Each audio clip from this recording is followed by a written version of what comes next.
I'll perhaps just introduce myself before we get started. My name's Jennifer Davies. I'm a lecturer in operations and supply chain management at the University of Liverpool, and I'm also doing a research doctorate in fashion, supply chain sustainability. I also have many years' experience as a practitioner, brand owner, working in the luxury fashion sphere. I am absolutely delighted to be chairing today's roundtable.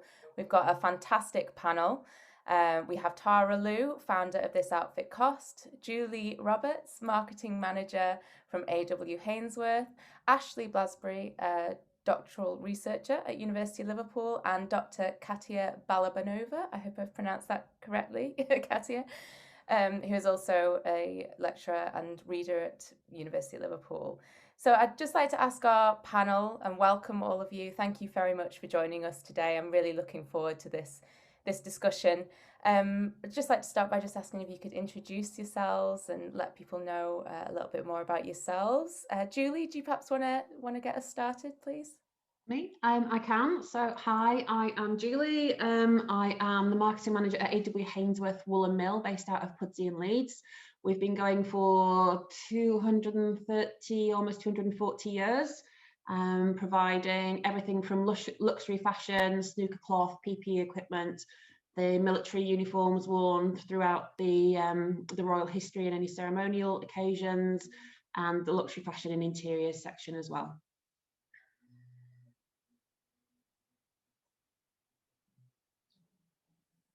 Sorry, I just realised I muted myself. Tara, would you like to go next, please? Thank you. Yeah, sure. So I'm Tara. I run an Instagram account called This Outfit Cost, and it basically is there to really show people that you don't have to spend a lot to be sustainable, albeit, or contrary to belief. And so that's what it focuses on. And yeah, so that's me. Thank you. Katia, do you want to go next, please? Yeah, sure. I'm Katia Balabanova, and I'm a reader in political communication at the University of Liverpool. My work generally is about human rights and media. I'm quite interested in public and political debates as they play out in the media around issues such as immigration, refugees. But because of my interest in ethics, I slightly branched out, I suppose, in recent years, and I've done some work on ethics and sustainability and how they are communicated in relation to fashion industry on social media platforms such as Twitter.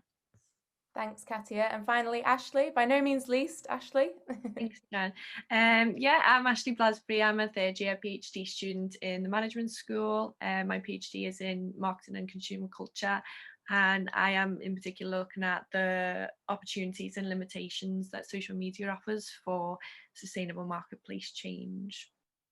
Well, thank you very much all for the introductions. And I'd like to start, if we can, with just a brief reflection on the changes in communications technology, particularly since the advent of social media. I think we've all been sort of willing participants in a huge social experiment, really. And Katia, I wondered if you could perhaps get us started with a reflection, upon the promise and the expectations of social media versus what it is today, what it's become, the good, the bad, the ugly, I suppose, if you could, please. Thank you. Yeah, thanks, Jennifer. You might remember that not that many years ago, when the social media first came onto the scene, there was a lot of hope and there was a lot of hype, I suppose, and optimism about the transformative potential of social media. And as a media scholar, obviously, I can also say that this is not surprising. The same thing happened pretty much with any new technology, communication technology, when it first appeared on the screen, on international stage, whether it was TV or radio beforehand. This is always the case. But the idea here in particular was that the social media and internet will create a lot more opportunities for us to connect with one another, to speak to people in different places, to engage in meaningful discussions, to share our views, and to say what we really think about different issues, in addition to getting access to information which perhaps we otherwise cannot get hold of, and the idea that this information could be coming from different sources, and it could be really useful for us to make decisions on various issues facing us. So this was the hype, this was the promise. And in the work which I've done myself, particularly around the link between media and human rights, as I said, this is my big research interest. What I ended up discovering is that you had this kind of what I refer to cosmopolitan promise about the potential of the media to do all these amazing things, and the reality of media not necessarily fully delivering on this kind of potential. So I ended up concluding that we are dealing with a cosmopolitan deficit when it comes to a lot of human rights issues, as opposed to necessarily a cosmopolitan promise. So what do I mean by this? So it's all great that you can have information and you can get information, but how do you know which of this information is reliable? There is a lot of misinformation, there is a lot of fake news, and there is a lot of disinformation, deliberate propaganda happening. How do you know whose voices you can trust? How do you know whose voices you shouldn't trust? All these spaces on social media, instead of being this place where we can all say what we think without fear of any sort of negative reactions, ended up being places which are definitely not that cozy and friendly, or I mean, there are variations between different types of social media, but places where you could basically be subjected to different attacks, to hostility, to very uncivil discourse, very aggressive, sometimes cynical discourse. So this idea that you can just say what you think and talk to like-minded people hasn't quite materialized. Also this, and this is something that relates to the topic of our bigger discussion today, the expected potential of social media to enable change and to lead to some dramatic changes in how things work hasn't really happened in most cases.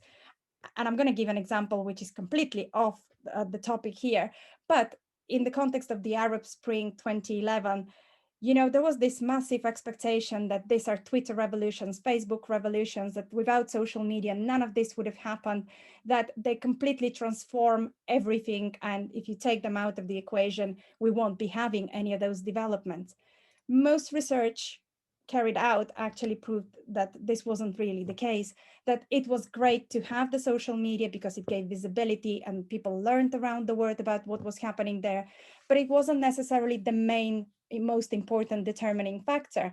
It was the people who were actually willing to take a stand on the issue, to take to the streets, to protest, and to lead, to orchestrate change. That social media could be easily used in the hands of those who had the abilities, the access to internet, the language skills, in order to kind of track protesters, put them in prison, to disseminate particular messages. And although the context is different, it very much connects with what the media and social media in particular can do when we are talking about ethics and sustainability, and when we're talking about fashion. And I guess this is where I'm now interested in exploring, and with my current research, this is where I'm going. Is the same repeating itself, or is there more space for discussion around fashion, ethics, sustainability, in I don't know, in Twitter in my case, but I'm sure that others would be interested in seeing what is happening on Instagram or Facebook, etc. Yeah, definitely. Well, thank you, Katia. That was a really great sort of overview, and I think you sum up a lot of what a lot of us have thought with regards to social media. But I suppose moving on to today's sort of million-dollar question, are digital platforms enablers of social change in the fashion industry? Ashleigh, how does social media enable positive change, if at all, in your opinion, please? I think it definitely does. In some aspects, we can't ignore how widespread and the reach that it has, and how it links together communities. And as Katia was just saying about information, and we can't always trust the source, but for many it is the seed of education that is missing when it comes to sustainability, and it's a lot of socialization to undo, and it's a lot of sacrifice as well. So when we buy into these identities, that fast fashion brands put out there. It's very hard for us to undo that. That is something that we've been exposed to from very, very young. So I see these sacrifices as a process. It's not something that happens overnight. And a lot of the time, people will log on to social media websites to undo this conditioning. And it takes a lot of mental fortitude to really look within, I think. And it comes down to shedding a lot of self-delusion when it comes to making sustainable changes. So I think it's definitely a source of information for people that are trying to undo these conditioned processes. It's a source of information, inspiration. We all need that sometimes, because these are very hard processes to undo, and community as well, for when we might be tempted to go and spend again, I suppose, in places where it isn't very sustainable.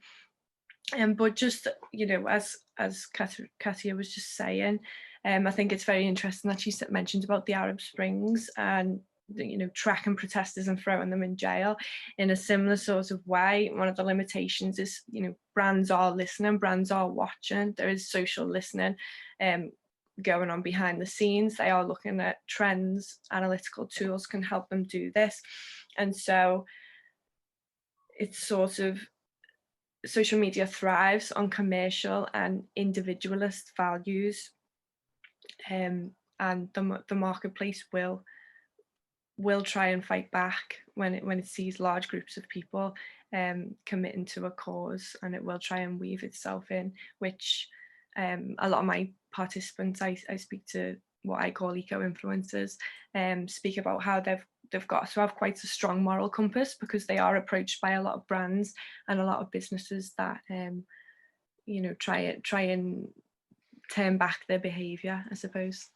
It's interesting you said about, you know, these platforms being a source of information, and Tara, it very much seems with your Instagram account and feed that you are sort of trying to evoke this type of change and to provide people with information. Could you perhaps just talk a little bit about the motivation behind this outfit cost and what your objectives are with your Instagram feed, please? Yeah, sure. So I completely agree with Ashleigh on the point that it provides information for people to seek out if they so wish.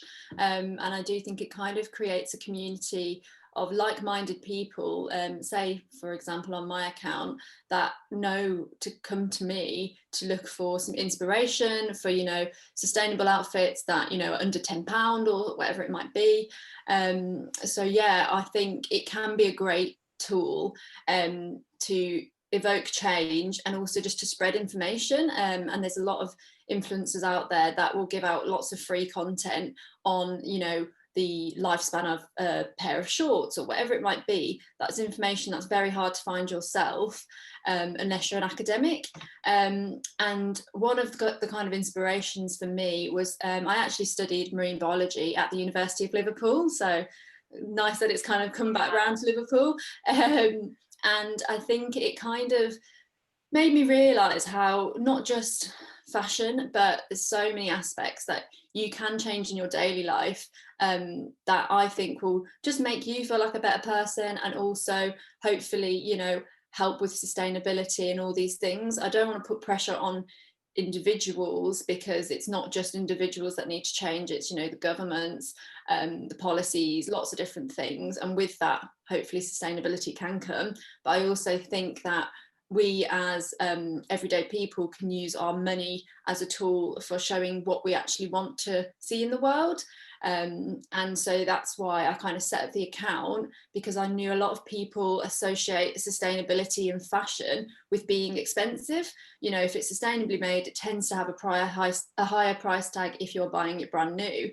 And I kind of wanted to just show that you don't have to pay £70 for a dress or more.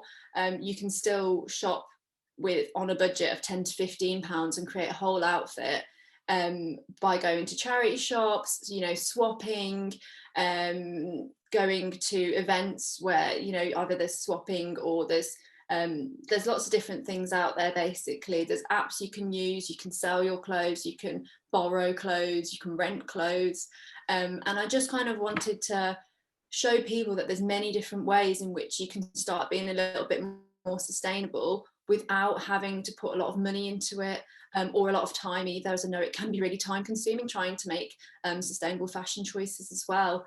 And I hope that's what my page shows. So being sustainable in a savvy way. It doesn't have to cost the earth necessarily. It's interesting, and I think, you know, there's definitely that side of things where we can see social media and its potential to you know, evoke change. But on the flip side, how does it limit change?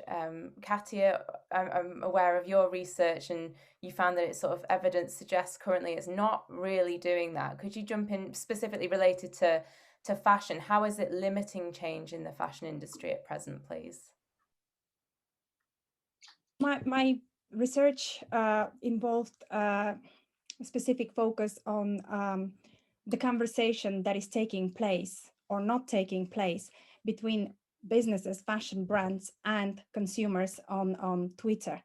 And usually Twitter, anyways, all research suggests that Twitter is probably not the best place to have a conversation if you want to have a conversation, or at least the evidence so far seems to suggest so.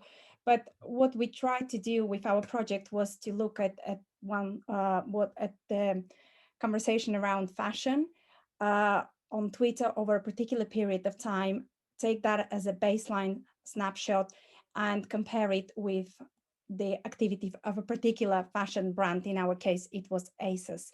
And what we discovered was that there was a lot of mention of sustainable fashion, fast fashion, slow fashion, ethical fashion on Twitter in the big sample. And when the conversation ended up being about ethics and sustainability, it mainly surfaced environmental concerns. When we looked at the ASOS sample, most of the concerns ended up being about social costs. So ethics and sustainability issues that were raised related to the social cost rather than the environmental cost, particularly allegations which were raised in terms of worker exploitation and the working conditions, the pay of the people working in different warehouses and along the whole supply chain. Also interestingly, when this conversation is taking place, only very rarely you get the names of a brand mentioned on Twitter. Most of the times it just kept kind of at a very general level. Only in less than 10% different brands were identified. And we really wanted to see when brands are identified and how, whether a conversation follows afterwards, after something, a message is directed specifically to a company.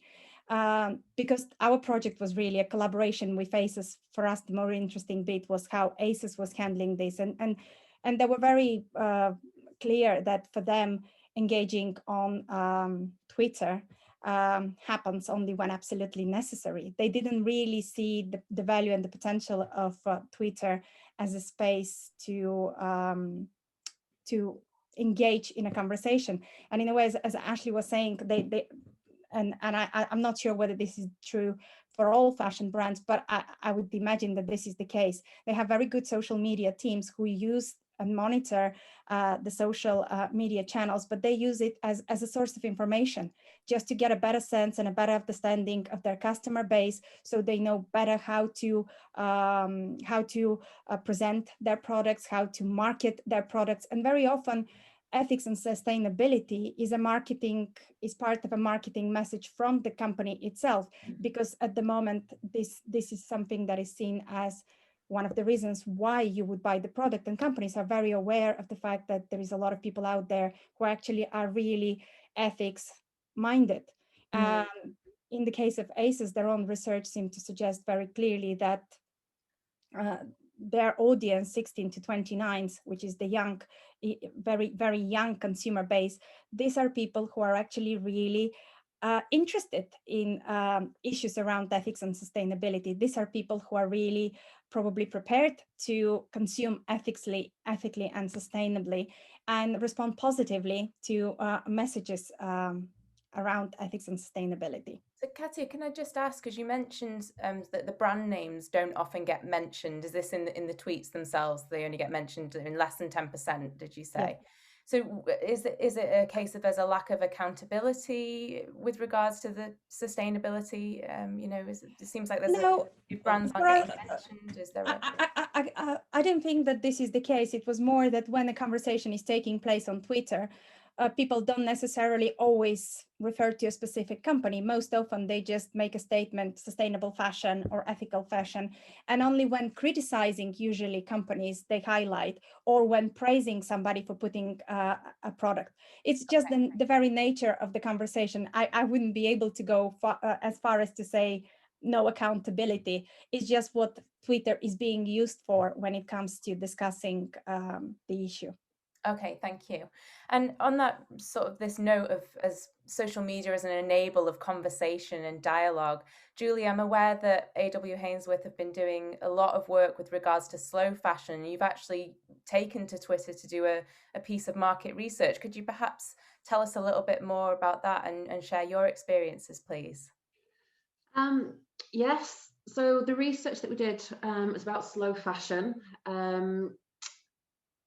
Sustainability is something which is inherent within our company. It's something that was put together and is very much a 360-degree view.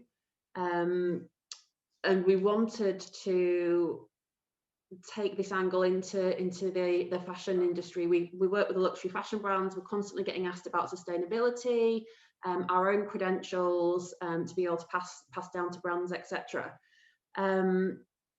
But there isn't always an authenticity behind it. We're quite lucky that when we're talking about the credentials of our company and our motivations and our decision making and our transparency, we can talk about it authentically. But it's not necessarily something that is easy to grasp hold of. We were looking around the fashion industry with regard to what was coming out part of COVID, pre-COVID, and all the messages were starting to align with slow fashion. So the sustainability, the ethics, everything that everyone's mentioning. And it's something that was being pushed by the British Fashion Council, being pushed by brands, being talked about by a lot of people. And it very much fitted with our alignment and our own identity. But we wanted to understand how much that actually connects and how feasible it is. And what people understand. So we actually commissioned a piece of research to consumers to find out how achievable they felt the slow fashion movement was. This combination of longevity, of ethics, of the environment, and when it's all packaged together, how it was impacting on them, whether or not it was relevant. So we did research with 2,000 consumers who had recently purchased fashion. So there were active consumers. It wasn't anyone that had gone on I'm not buying anything for the next 5 years, or hadn't been able to do anything. They had been actively purchasing within the last 6 months, to see what their motivations were, how things were resonating with them, what was important to them, especially with regard to specifically the slow fashion movement. So that this combination of all the different movements that were happening. And it was really interesting because we'd had 83% of people come back and say that they agreed that actually there needed to be greater transparency throughout the supply chain, and for them to understand more about the decisions that have been made in the items of clothing that they were wearing. So how the fibres are being selected, how the garments are being made, where the garments are being made, and what the constructions, etc. were. But when it came to actually making a slow fashion decision, we found that 25% of people found that, as you were saying, Tara, there's a barrier and a price increase. We had 81% of people that were willing to pay more for a garment that is a slow fashion. So all of the environmentals and the longevity and everything on there, 81% of people were willing to actually pay a price increase at new to achieve a purchase that was meeting that. But we found that Gen Z, that was realistically, when you're listening to the media and what's happening out there, the generation that will be most likely to purchase it, they were the ones that were not purchasing because they were the ones that were finding the barriers. So their barriers are with regard to trends and fashionable and all of these looking good and really feeling as though they're connecting and showing their own identity through the latest items, but they're actually not feeling that they're able to make these purchasing decisions because they aren't seeing garments out there as new that is representing their identity. So we found that there's actually a huge gap with regard to education, with regard to how this happens. People don't understand how they can make these choices involving the upcycling and the buying from charity second-hand shops that they're selling, and they're not necessarily connecting with it on that front. So social media for us is something that we've taken to promote the outcomes. So we source the research through there partly as well, but we've been promoting and looking for these extra education points and input points, and we have combined a second piece of research which is ongoing at the moment that has gone out through our social media channels to find the trade side of the slow fashion movement, so we can put the front end and the back end together and understand what the difficulties the consumer has, the difficulties that the industry has meeting the requirements of the consumer, and kind of mash it all together so that we can come out with something which is beneficial to all and can be communicated through the right channels to upscale the level of knowledgeability that's out there. And these reports, sorry Julie, I was just going to say these reports are available on your website, is that correct? So people, yeah, they are. The trade one is still ongoing at the moment, so we're going to be going into analysis on that in the next week or so.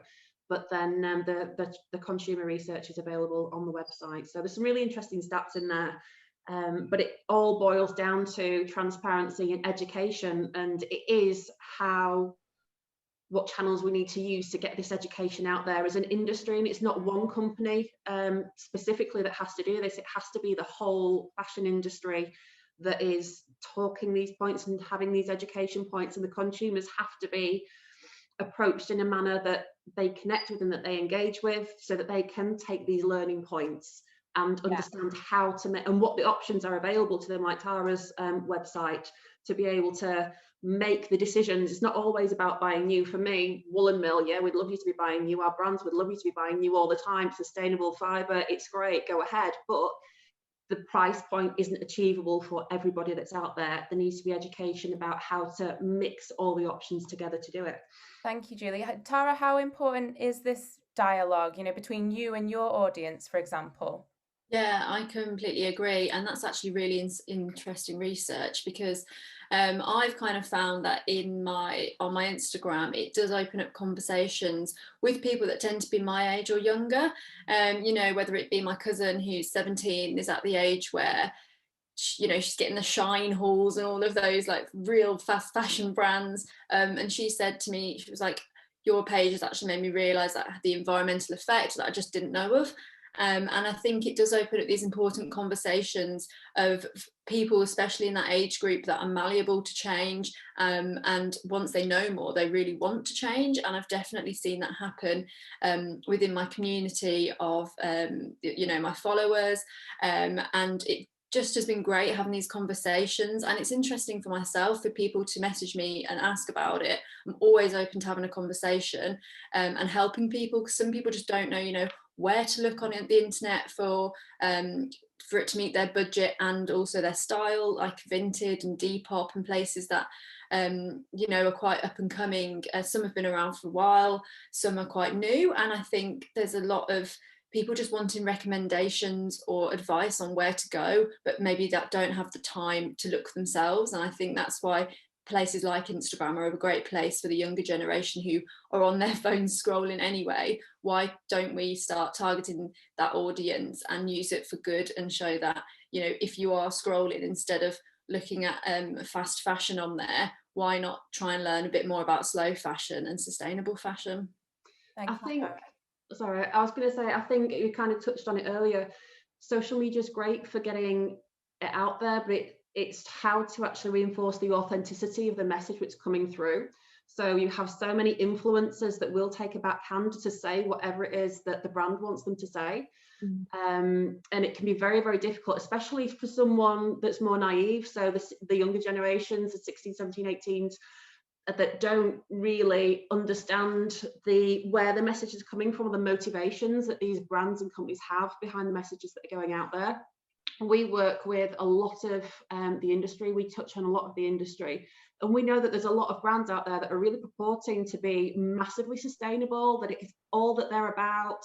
But we know the kind of questions that they're asking us. We know the other people that they're sourcing from, and it isn't the image that they're putting out there. So it's about, I think, there's an education point of people needing to be able to validate the messages that they're receiving. It's like you say about the social listening, the brands understand, oh, this is a hot topic, let's talk about that. And there's so much greenwashing out there that the channels, social media in particular, are rife with just falsehoods out there. And it's so difficult for people to really get to grips. There's no bodies out there, or there's very few big, widely known bodies out there that are an authority on these issues. And there's lots of little pockets and lots of little groups that are doing great work to make themselves heard. But there's no big one overarching element that you can really go to go, actually, yes, this is credible. Actually, yes, the message that you're giving me is right. You are talking completely true. And I think that's an issue with social media. There's just that lack of not credibility, because a lot of people are credible with what they're doing, but the authenticity, the credibility of the message that they're putting out is questionable. Well, Julie, you've kind of done my job for me there, because you've linked very nicely onto the next topic of conversation, which is all about authenticity. And it, regarding this notion of social media presence versus who we really are, or who you really are, and the potential disparities that can occur here. I'd like to talk a little bit about that if we can. Tara, perhaps we'll start with you. And I know, Ashleigh, you've covered a lot of this in your research. Do influencers have a responsibility to be authentic? And what role do you see influencers, or what responsibility do they have in progressing the sustainability agenda? Yeah, I think all influencers do have a responsibility. And also, like touching on what we've spoke about before, it's really hard sometimes to stick to what you believe in when there's companies offering you free products or paid things. It's really hard for people to everyone wants free stuff in life. It's hard to say no, but at a point you've got to realize, like, in the end, what you are projecting to the world is what those people that follow you are believing in. And if you're putting out something that's not actually true to yourself and your values, then you can't expect other people to believe in it. So yeah, I definitely feel that Instagram in particular, it's one where it's very easy to suddenly get swayed, and as an influencer, it is like there's been times where people have reached out to me and I'm like, they're not sustainable at all, and it's up to me to do that research in order to partner with these people, because a lot of them will present themselves as sustainable and they're trying to even greenwash me on a level, because I look into them and they're just not. And so I do think each influencer does have a responsibility, and there's some stuff I promote sometimes which is things that are relative, like they're not always super sustainable, but I know they're going to be useful for people out there. So I think it's getting a balance, and I always believe if you believe in the product, then you can go and push that. But I just think that there's so much buying going on in the world anyway. Like, I don't want to promote overconsumption, and I think that's something that can easily happen on social media. It's very easy to be like, oh yeah, promote this, and then everyone's scrolling, it's like, oh, that's nice, I'm going to buy that. And my whole point is that I don't want to promote overconsumption, so I only show products that I believe could be really useful, whether it's we're trying to find a gift for a friend, or something. Like, there's a company called Panty which I work with, which make underwear from dead stock t-shirts, and so I like to believe in like circular economy, and products that are pushing that. And I think it's just up to the individual to find the products that work for them, and that they know their followers would be interested in, but also just keeping true to their values and not getting swayed. So yeah, there's definitely the whole moral compass, and I try to stick to my own values as much as I can, and if anything's starting to sound a bit dodgy, I'm out. Thank you, Tara. And Ashleigh, I know that you've looked at sort of ethical dilemmas in your research and things like that. Would you want to jump in here and add to what Tara's said? Yeah, definitely. I think the moral compass is really important, but I think social media in itself, and using social media to promote sustainability being our disconnection from the natural world, is also a paradox in itself sometimes. Because when we talk about authenticity, I think, you know, breaking it down, what is authenticity? If we are going online to say, oh, this brand has asked us to do this, but we rejected it, we're using that authenticity for social capital. So is that authentic in itself, because we're still trying to receive something? That's just human behavior. That's not negative on any of these influencers that are doing so much good work on there, but that is just human behavior. That's still social media. Really, we are looking for validation, and I'm just aware Mariella, I think, has put in the chat. If you're I was just going to ask about this. Yeah, do you want to answer this question? So yeah, like, can't sustain something over time if it is not real. Don't you agree? yeah, I think that's where it really does come down to the root cause of this, and it is identity, and the ego attachment to identity as well. And that's where we can read all this stuff, we can watch documentaries, we can educate ourselves, and it can really affect us for 1-2 weeks, you know, however long, a month, a year. But sooner or later, sometimes we forget about that and we return back to our normal cycles. So I think it's incredibly difficult to get to the root cause and realize that it's almost like a self-delusion that we put out to the world, that, you know, what we're wearing, everybody's looking at us and everybody actually cares, when everybody is actually a lot more interested in what they're doing. I think it's a lot of self-work, it's a lot of self-awareness that's needed, I think, and a lot of this is really surface level, and yeah, cannot seem authentic after a while. Thank you, Ashleigh. Before we move on, I've seen that there's a question from Emma as well. Thank you, Emma. Social media creates bubbles, and brands like Boohoo are growing. Feels like we're only scratching the surface and need to reach much further. How do we do that? Reach outside the social media bubbles? Would anybody like to field that? Yeah, I feel like the more we talk about these issues, the more they're getting picked up, whether it be by the brands that are then able to research into it and try and become more sustainable or whatever it might be. But also they get picked up more by media in general, not just social media, but by news, by documentary makers, you know, with like Stacey Dooley, she has a one on BBC all about fast fashion, and that I think was, I remember that it was kind of like a pinnacle when it came out. Lots of people started messaging me like, oh my gosh, have you seen this?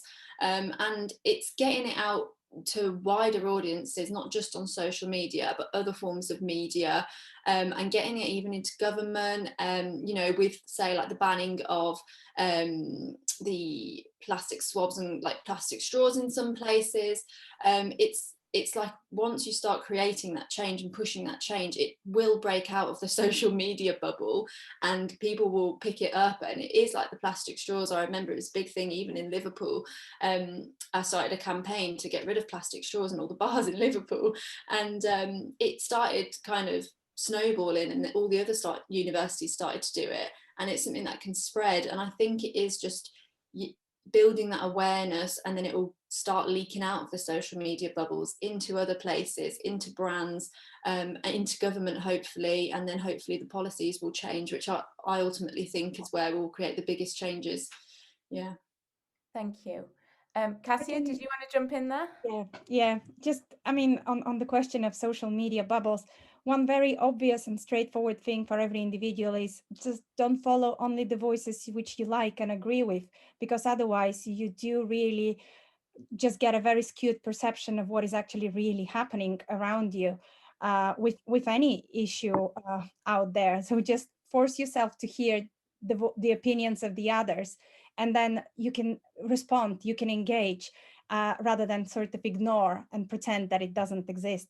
And I wanted to come back on the question of authenticity, because it's obviously important for influencers, for those who promote ethical content, but it's also very important for some companies who for the bigger brands who have credentials or who present themselves as ethical and sustainable. It's also extremely important for them to maintain this credibility and authenticity in their communication, in their practices, in their social media or online presence, because otherwise they also risk losing those people which they have won on the basis of this kind of credentials, and then it kind of backfires. So it's a very, very fine line which they are also having to tread, because between being accused of greenwashing and actually really being committed to the ethical principles fully across all of their supply chain.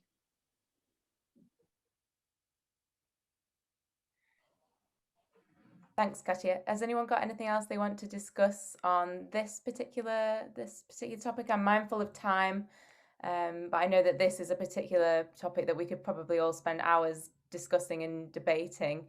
I guess one thing I would like us to cover today is there a difference between the various social media platforms and the way that fashion sustainability is communicated on those platforms? Katia, did your research look at this at all? Yeah, a little bit. We looked at Twitter, but in part of our conversations with ACES, they shared with us their research, which they've carried out, or rather commissioned a company to carry out, looking at how Instagram compares to Twitter in terms of ethics and sustainability conversations. And obviously Twitter, for those, I mean, probably everybody is very aware of what Twitter is like, but yeah, Twitter is known for being the kind of space where you have all these polarized, cynical, hostile, toxic, personal attacks, conversations.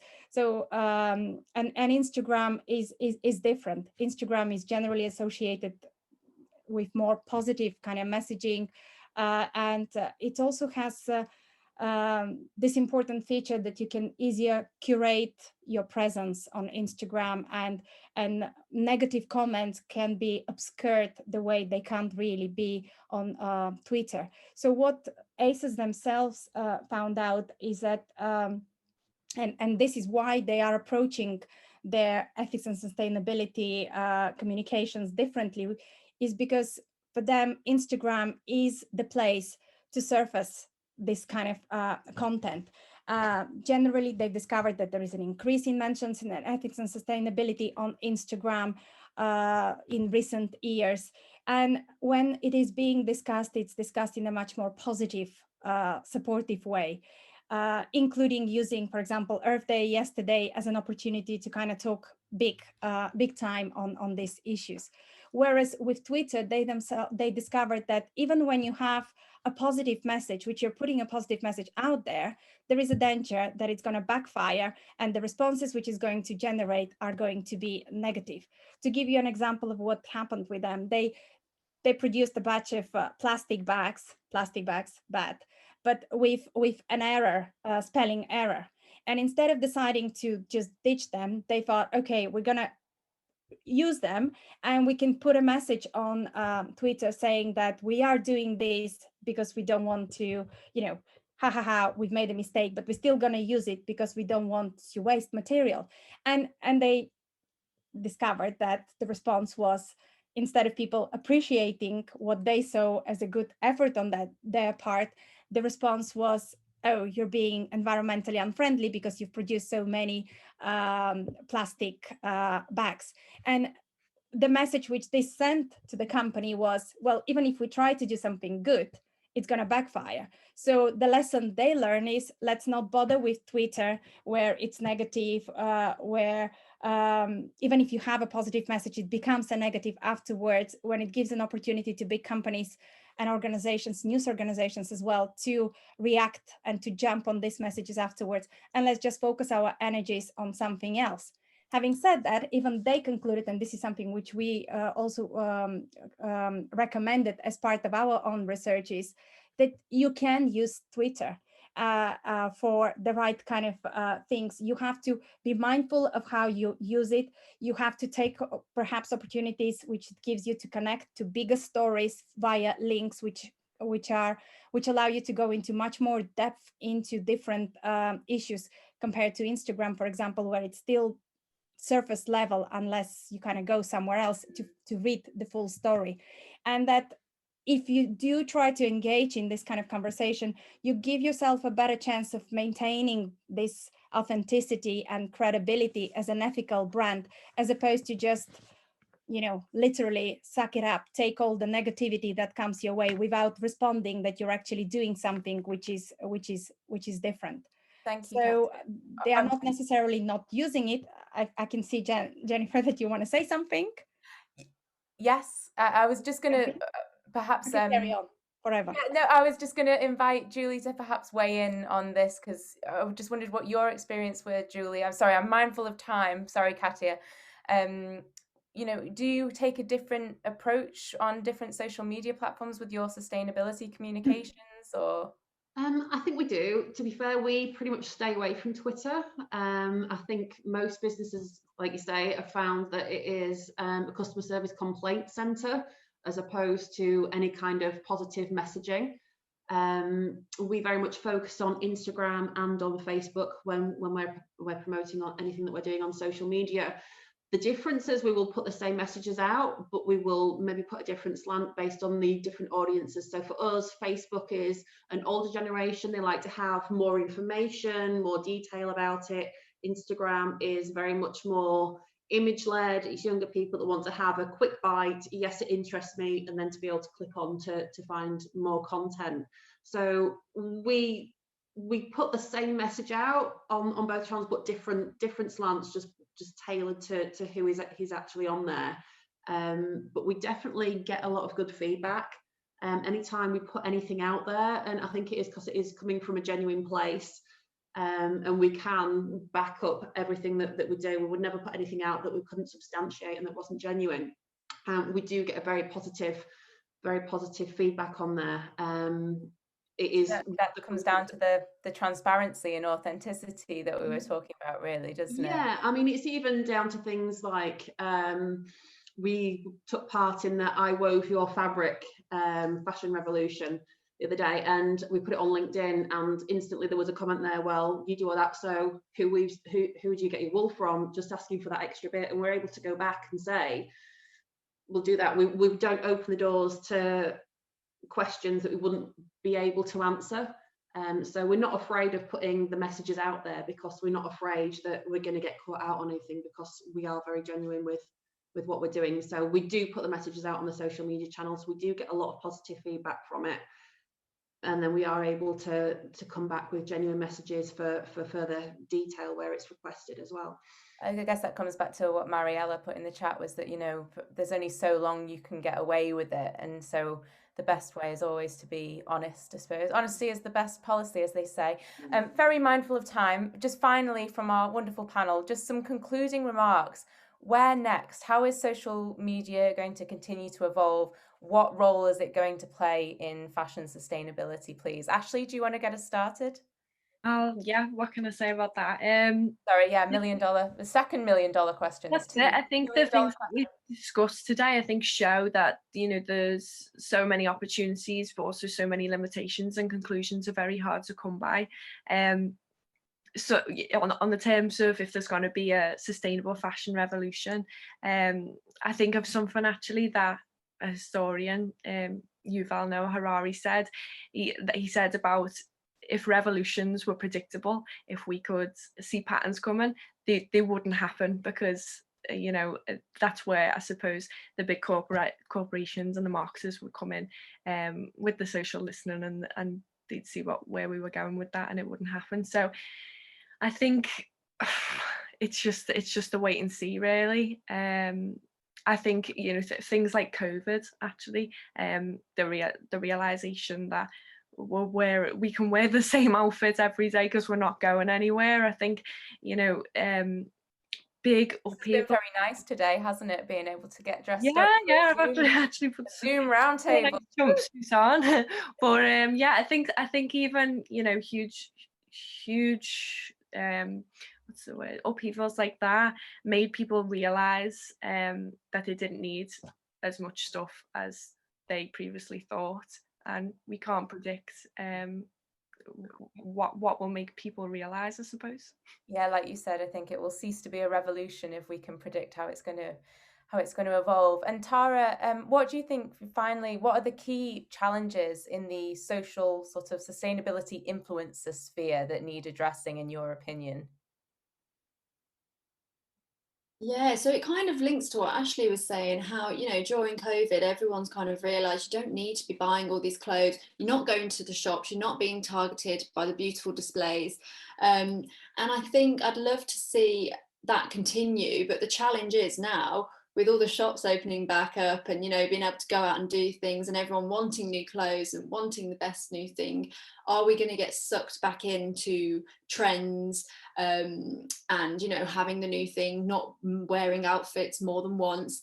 Is that going to be the challenge for people in the future? Because I really appreciated the fact that that didn't really happen during COVID. You know, you didn't really see any trends and things because there was no shops open, there wasn't anywhere to go. But now I worry that everyone's going to suddenly want all of that again, and we've just worked so hard to get through all of it, and then everyone's going to go back to it. So I think, yeah, that is a challenge that I can see coming, but equally maybe people will start thinking about it as in, like, well, if I buy this, will I wear this a lot? Like, is this a staple in my wardrobe? And it'll hopefully make people aware, like, well, I've got through a year of wearing the same clothes in my wardrobe, so do I actually need more clothes? And I'd love to see that change, and also, again, just see more people using social media as a tool for learning and inspiring, because I think it's not even just the education side, it's, well, knowing how you can mix up your wardrobe and take an inspiration from that will hopefully lead you for years to come to help find your identity, your individual style, and do it sustainably. Thank you, Tara. And Julie, finally from you, from the industry perspective, how do you think that the usage of social media will continue to evolve as in the sustainability conversation anyway? From the business side, I think as an industry, we need to be using it to be pushing more for and engaging with people that are asking for more on traceability. I would love to see, as we touched on earlier, it being kind of the dam that then break the floodgates, gates break. Sorry, can't speak. And it allows to go out into wider. So we would love to see these movements. Like I say, it's not revolutions if it's planned, but it is these movements that would push towards greater sustainability, greater traceability, and the education of what is required, and just like you say, the thought process that the disruption of COVID has brought about, to be able to just allow that to keep progressing, the thoughts and questions that people have asked, and just allow there to be more knowledge and more sources and more open conversations that can just keep growing. I think the fashion industry itself is changing so that there are a lot more digital fashion shows happening, which are going out on social media, making things more accessible. Designers aren't having to spend on great amounts of fabric anymore. They can put designs out and take an element of spend and undesirability out of generating new collections. They can do 3D designs, remote designs that can be perpetrated out there before any kind of purchasing actually has to happen. So it'd be nice to see those elements continuing and cutting down over sampling, over production from that side of things as well. So yeah, I think a lot of issues with that, isn't there? And it'd be interesting to see if social media can solve some of those things. I'm mindful we've got a few more minutes. Katia, finally, some concluding remarks from you. How are things going to progress and change in your opinion? I don't know. I would like to be optimistic, but I guess I'm also hearing very pessimistic things around me and finding them. So one of my undergraduate students doing a dissertation at the moment is telling me that actually her friends are already buying like crazy different outfits which they're gonna wear when the restrictions are completely lifted. So this idea that we gonna change our mindset perhaps hasn't really reached everybody, which means there is more work to be done in that field.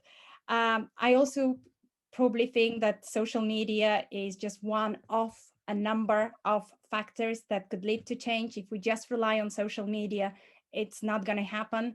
That it needs to be a kind of concerted effort. So Emma, your comment on the chat, I absolutely agree.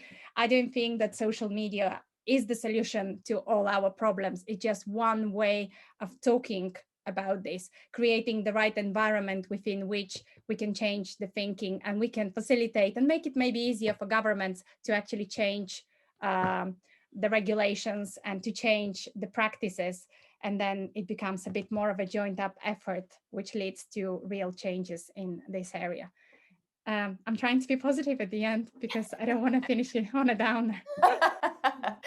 Much appreciated, Katia. Let's end it on a high. It's a Friday, the sun's shining. Well, thank you so much to our wonderful panel. If there's any further questions, I know we've not got a huge amount of time. Ollie, should I pass over to you, because I know you want to announce the Sustainability Fund, and perhaps if there's any questions at the end, those who want to stay on, then they can. Does that work for you guys? Yeah, I think that works for me anyway. Thank you to Jen for chairing. Thank you to our panel, and thank you for everyone. Yes, round of applause. Can I just try some, by the way? I've always really wanted to do this. Everyone who's got the cameras on, can you just put your hands to the edge of your frame? Okay, now can you just clap with each other? Hey, that looks so good. Why are we not doing that more? So anyway, thank you all so much for joining us today, and for those who've joined us across the 3 days of this year's Liverpool Fashion Summit. It's been the second one we've done online. Hopefully the third one we can actually do it. Yes, when we're all vaccinated up, or however it's got to work. Hopefully the next one, our 3-year anniversary, we can actually do in person and organise some socials and things like that as well. But as Jen said, just before we go and we close this year's event, I'd like to announce the winners of this year's Sustainable Fund. So we actually ran 2 funds this year, one for students and one for businesses. And essentially it's an invitation for initiatives and proposals. We award 500 quid, you have 6 months. Go and do something amazing at the time, document it, and we'll thank you, Marieshka. Sorry, I'm going on, I know. Document it, and we'll help promote it in any way we can. So the winner of this year's Student Sustainable Fund is a gentleman called John Owen Hicks from Liverpool John Moores, who proposed a novel way to engage with high street consumers and champion low budget ethical fashion, which I think is going to be really interesting to follow. And the winner of the Business Sustainable Fund is Studio Thrift with Emma. Emma, do you want to come off mute and tell us a bit about your idea? That's brilliant. Oh gosh, I'm a bit overwhelmed. Just getting really nervous then, because I was like, how am I need to not look disappointed if it's not me, and if that's brilliant news. I'm so pleased. I've had an idea for an event rumbling around with somebody called Neve Mitchell. She works for Make Liverpool. And we really wanted to I just find I'm constantly asked the question, you know, how do I do this? How do I have a sustainable wardrobe? And apologies for my comments sounding a bit jaded, but I've sort of, I feel quite often that we're not quite reaching, you know, to the right, you know, we're all bought into this, aren't we? And it's just getting out to those people who aren't listening to these conversations. But we've had this idea about, you know, I've been promoting elements of a sustainable wardrobe being, as Tara says, sort of, you know, the secondhand charity shopping, but selecting carefully brands, swapping, all of this. So the idea is that the event will kind of encompass all of these elements. I'm sort of trying to remember now, I'm feeling a little bit kind of overwhelmed to have won it, really. So we wanted to invite a stylist as somebody.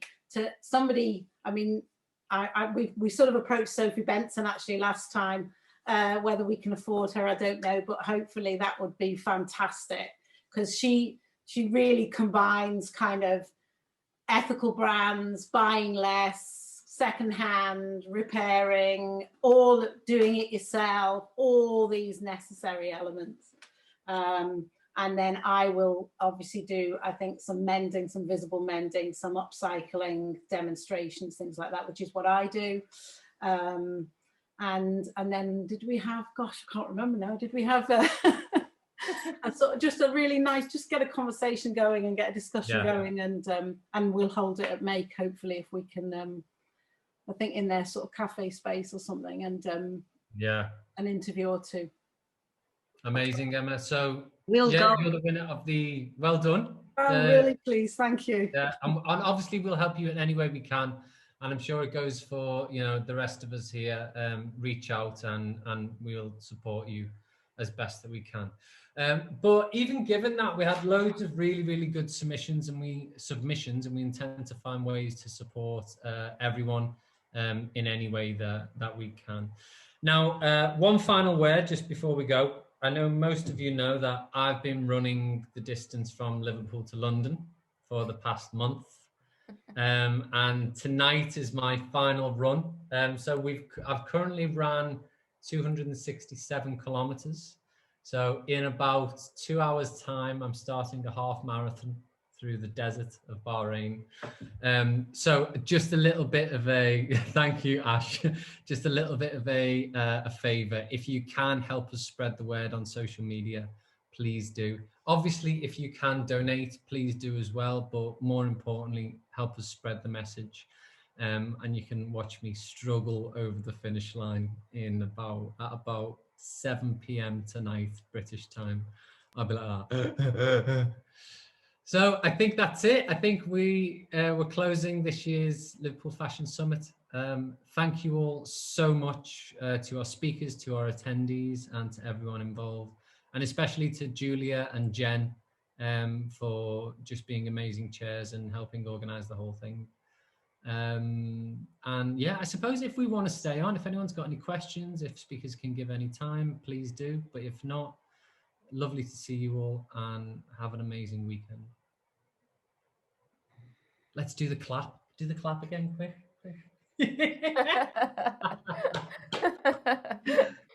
I'll just say thank you to you guys. It's been 3 days of really interesting, fabulous content. So I've yet to go back to the interviews. I haven't had time to do that, but I will get to those. So thank you very much. It's fantastic. And it's fantastic that it's in Liverpool. Thank you, Emma. I just think it's a great thing to have set up, and hopefully, you know, the more years it goes on, the bigger it'll get, and you'll be taking over the whole of Liverpool with it. And it's just been amazing to be a part of it. I've really enjoyed it, and I'm looking forward to catching up on some of the other ones as well.